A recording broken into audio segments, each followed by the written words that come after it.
Շատ կարևոր քննարկում անենք հիմա, մանավանդ նրանք, ովքեր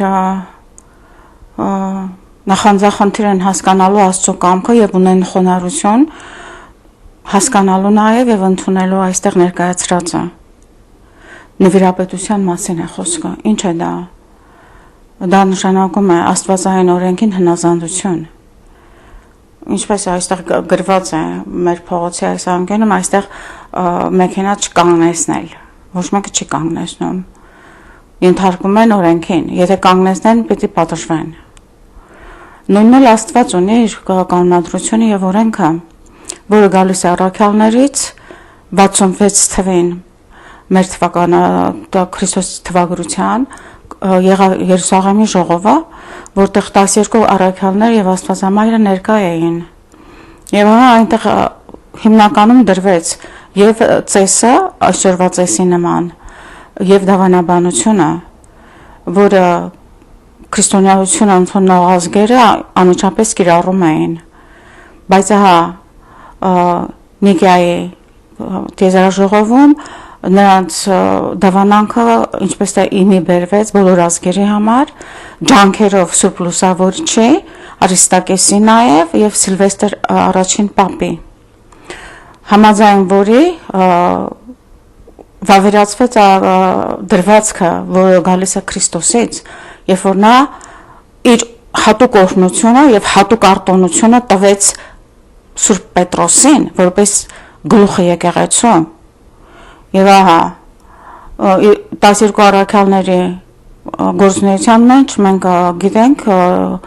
այդ դարերի վկաներից, որ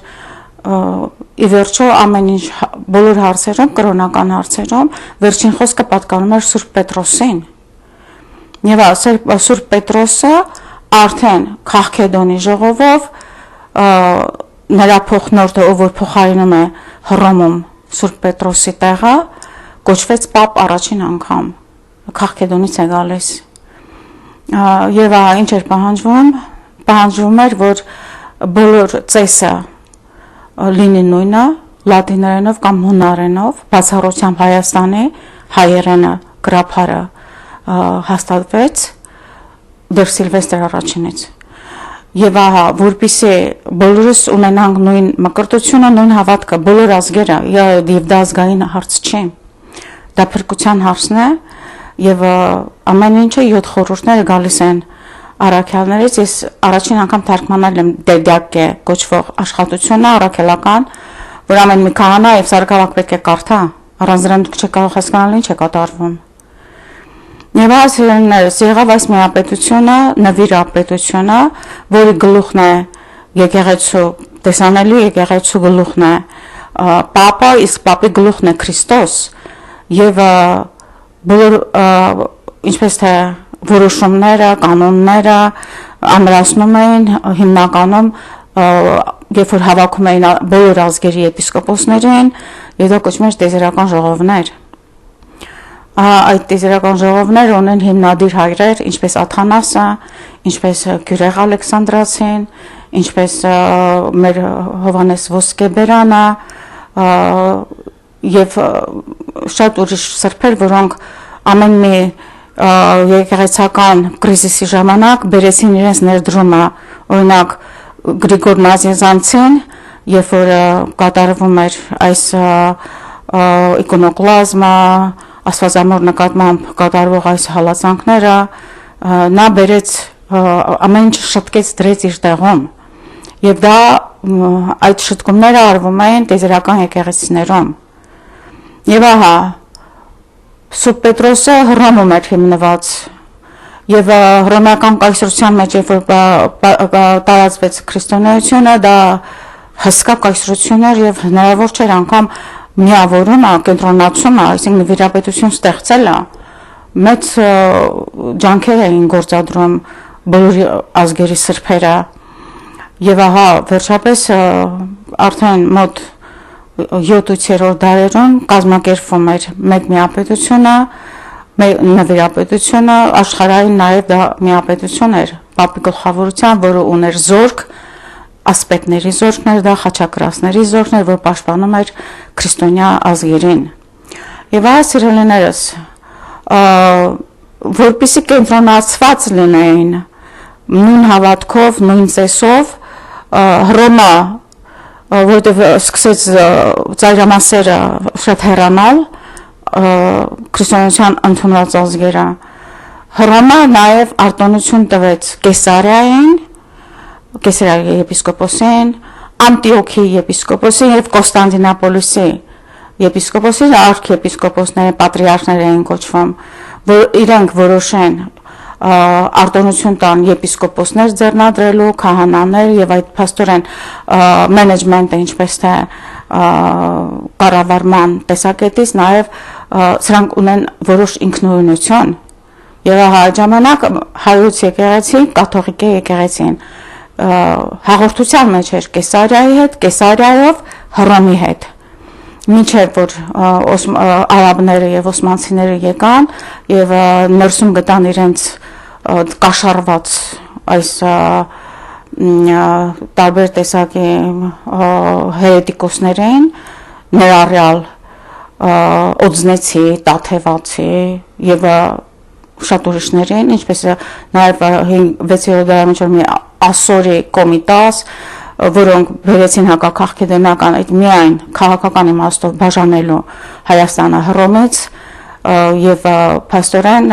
դարձնելու այն հերետիկոս եկեղեցի դրանք փորձեցին դա անել բայց դա երբեք չէր կատարվում որովհետեւ մեր եկեղեցին հիմնված է լուսավոր չէ մեր սրբերի վրա բոլորիս ներկայացրել եմ եւ մենք քաղաքեդենական եկեղեցի ենք ուղղափառ ոչ մի կապ չունի մի գրիգոր տաթևացով, որը այոսական է եւ չի ընդունում Քրիստոսին որպես հավասար հոր Աստծուն մեր եկեղեցին չի հեղաշրջում արել երբեք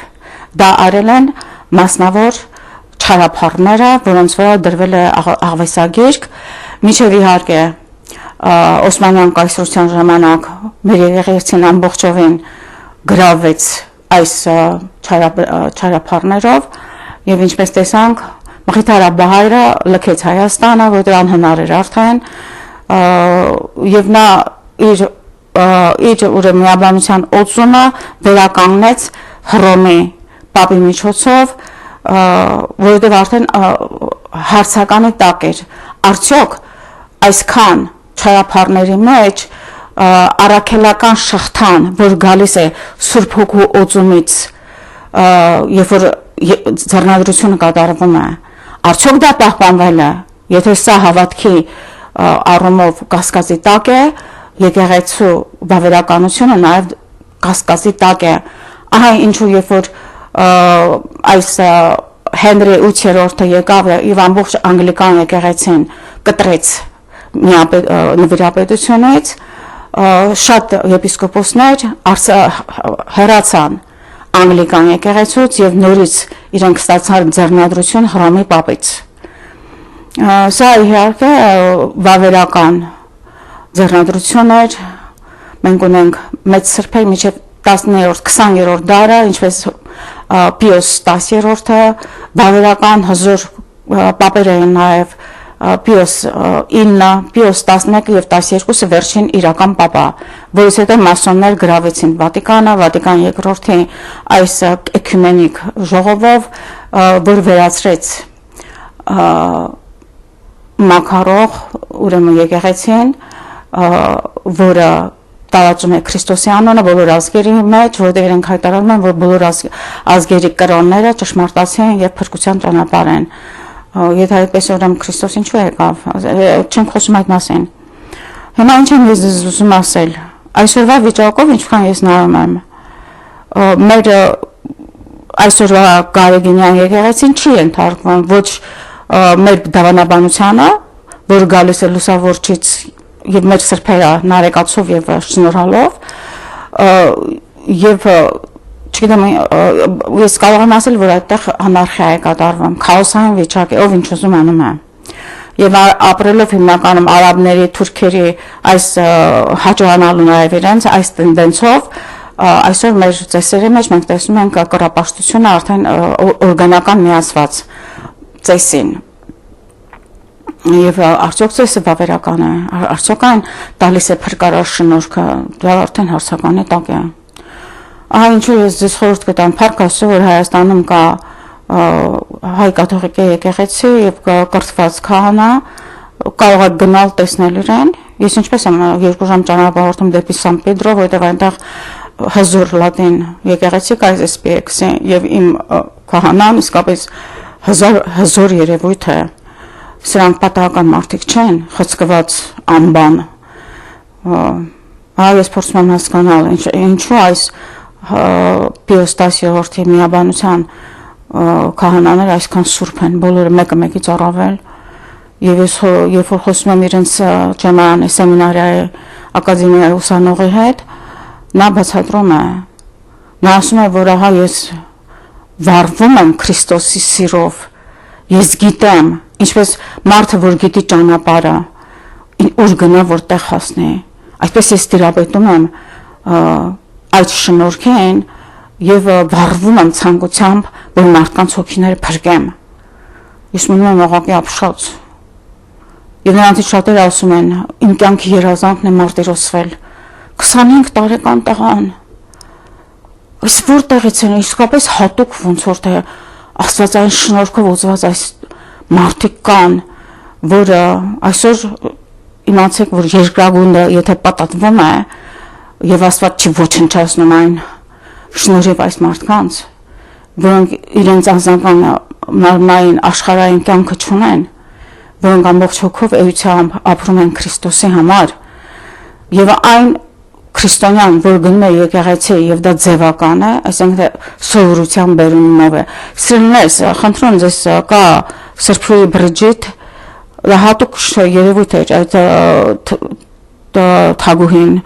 որը widows, երբ որ իր ամուսինը մահացավ, այրեանալուց հետո նա դարձավ միանձնուհի եւ շատ հայտնություններ ուներ Քրիստոսից եւ դա շատ հատուկ երևույթ էր, ինչու, որտեղ քրիստոնեությունը դառնում էր գաղթ եւ մանրամասն ասում է, որ եթե քո սիրտը չի վառվում Քրիստոսի սիրով եւ դու անում ես դա միայն կամ սովորությամբ կամ վախի պատճառով, ինքը իր աչքով տեսել է շատ քրիստոնյաներ, որը մահվան պահին ընկնում էին դժոխք եւ ինքը խնդրում էր Տիրոջ, որ բացատրի թե ինչու է դա պատահում, եւ Տերը ասում էր. քրիստոնյա լինելը նշանակում է այս աշխարհում չապրել, մտածել միայն քո հոգեվոր կյանքի մասին եւ ունենալ այդ սերը, ինչպես ես ունեի։ Եվ ասելներս ինչ է դա, նաեւ այս ճանաչան ուսանողներ ինձ բացատրում են, ինչ է մեր ծեսը։ Մեր ծեսը զոհաբերությունն է Քրիստոսի։ Ինքը իր վրա վերցրեց աշխարհի բոլոր մեղքերը, իմ մեղքերը, քո մեղքերը, եւ մեր փոխարեն ինքը տարավ այդ սարսափելի չարչարանքները, հին ծեսը փաստորեն նոր ծեսով փոխարինում է գառան մատաղին, դուք մատաղ եք անում, որ ինչ Քրիստոսն է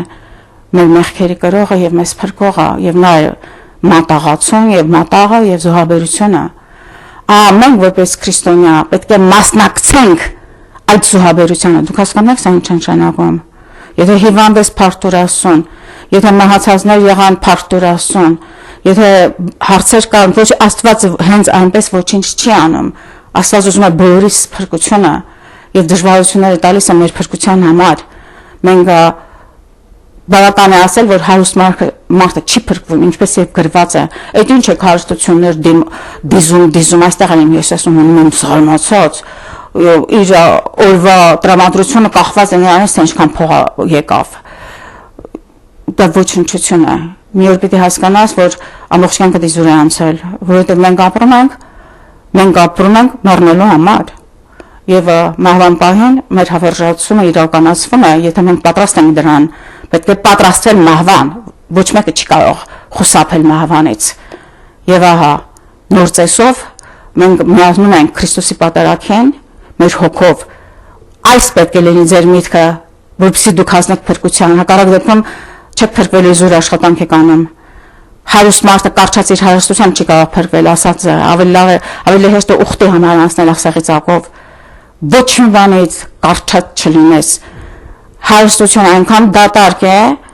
որ եթե վաղ փողոցում հայտնվես եւ նստես փողոցում այնտեղ ապրելու, տարբերությունը պետք է չզգաս, այսինքն հարստության փափկությունը քեզ ոչինչ չունի տալու, դու պետք է ապրես Քրիստոսով, սա է, որ պահանջում է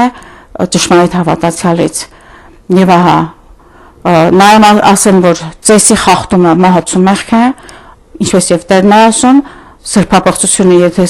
տեսնես սուրբ տեղի մեջ, հեռացիր այդ տեղից, այսօր սա կատարվում է, այս հայ առաքելական կոչվող եկեղեցուց, ոչ էլ դա առաքելական է, ես գրել եմ, ասել եմ, ներկայացրել եմ, ոչ մի փոփոխություն չկա, ոչ մի քահանա չկա, որ խոսի բարձրաձայն, տեսնելով այն, ինչ որ ես եմ տեսնում եւ շատ կոպիտ սրբապղծություններ ու խախտումներ են կատարվում, ոչ մեկը չի խոսում այդ մասին։ Սա արդեն նշան է, որ մեր ժողովուրդը ոչ մի շանս չունի ապրելու։ Բոլոր ճանապարհները փակված են, որովհետեւ մարդու եւ ժողովրդի ապրելու շնորհքը գալիս է Աստծուց, Աստված չի օրհնում ձեզ։ Ես այստեղ եմ սա ասելու եւ Խորենացին անգամ իր ողբի մեջ դա ասում է, մեր սրբերը Թումանյանից սկսած այս հանճարեղ մտահորականները դա ասում էին, ինչ է կատարվում, ես չգիտեմ, ինչու հայ գենը այսպես սպղծեց, պատիվ չկա, ինքնազոհություն չկա, եւ նա որ ուներ, դարերի վեր փաստորեն առանձնացրել են նրանց եւ ոչնչացրել, թուրքից սկսած, բոլշևիկից սկսած, մինչեւ հիմա այս նեոբոլշևիկներով Բայց սիրելիներս, աղոթենք միշտ, որ Աստված տա մեզ սուրբ առաջնորդ, որ մեր եկեղեցին վերականգնվի իրական առաքելական հիմքերի վրա, լուսավորչի շնորհալու վրա,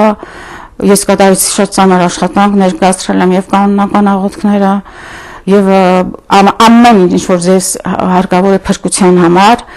եւ եթե դուք խելացի լինեք, այն կհասկանաք եւ կընդունեք։ Հիմա նորից այս Կիսապրատ առաքելական եկեղեցին չունի անձնական խոստովանություն, առանց անձնական խոստովանության ոչ մեկ չի կարող փրկվել։ Եվ անձնական խոստովանության շնորհքը գալիս է քահանայի ուղղվածությունից, խրատից եւ դիսցիպլինից։ Քահանան սովորում է դա, նա գիտե եւ այդ բանին Աստված նրան ղեկավարում է։ Եվ իհարկե չկա վերջին նոցումը շատ կարեւոր է մեռնող ոչ թե մեռած է, այլ մեռնող մարդու վրա վերել կաթոլիկ քահանա, որը գիտե վերջին ոցումը անելը, դա ինչպես թե բոլոր մարդիկ վերջին 3 ժամը մահվան պահին իրենք տեսնում են երկինքը բացված, դժոխքը, խավարանը, ամեն ինչ արդեն բացվում է եւ բոլորը անցնում են այս խավարի միջով, որտեղ դևեր են եւ վերջին ոցումը բացում է լույսի ճանապարհ եւ հիմնականում 90%-ով կարող եմ ասել, եթե զղջումը իրական է, մարդիկ բոլոր փրկվում են։ Հիմա եթե այս դրված խորհուրդը սակրամենտը չկա մեր եկեղեցում, դա նշան է արդեն, որ ոչ մեկը չի փրկվում։ Ամենալավագույն դեպքում հայ առաքելական եկեղեցի գնացող պետք է գնա խավարան, որին անգամ իրենք դա չեն հավատում։ Ասելնես, այսպիսի վիճակ է, դուք հասկացեք, դուք ինքներդ ունեք փրկության միջոցը, կա հայ կաթոլիկ եկեղեցի Հայաստանում, գտեք, խոսեք քահանայի հետ, խոստովանվեք, Աստված չի թողնում այնպես։ Մեր եկեղեցում ես ձայն չեմ լսում առաքելական կոչվող եկեղեցում։ Եթե ճշմարտությունը խոսողը չկա, ուրեմն անվավեր է այդ եկեղեցին։ Հիմա այս ժողովուրդը ինչ մեղավոր է, որ գնում է այնտեղ, աղոթում է արցունքներով, ինչ է պետք է չփրկվի դա, կփրկվի, բայց այլ միջոցներով, սիրելիներս, իրենք մեղավոր չեն, բայց կլինեն շատ ծանր հիվանդություններ, կռիվներ, մահեր, եւ դա արվում է, ինչպես ցեղասպանության ժամանակ, որ ասում են մոլլաների հետ էին արդեն աղոթում, ինչպես դա ես ներկայացրել եմ, որ դա հիմա էլ է կատարվում, ցեղասպանության մեջ, ով որ խոստովանեց Քրիստոսին բոլոր երկնքում են։ Աստված հենց այնպես թույլ չի տալիս չարությունը օգտագործում է։ Այդ մասին Եզնիկ Կողբացին շատ հզոր ներկայացրել է եւ ինչպես ես տեսնում եմ ոչ մեկին առանձնապես հետաքրքիր չեն մեր սրբերի ուսուցումը կա հայերեն իմ թարգմանությունը ես վտանգի դնելով հրատարակված գրքի ուրեմն արտոնությունը ըստ պայմանագրի ես իրանք չունեմ դա դնելու բայց ես հայերեն դրել եմ իմ այս փաստաթղթերի script.com-ի մեջ եւ տեսնում եմ որ առանձնապես ոչ մեկին չի հետաքրքրում բայց ինչն է հետաքրքրում ինչն է հետաքրքրում այսօր հայ մարդուն ես չգիտեմ ես եմ հայ մարդը եւ նրանք ովքեր ինձ լսում են եւ հասկանում են եւ ասում են ամեն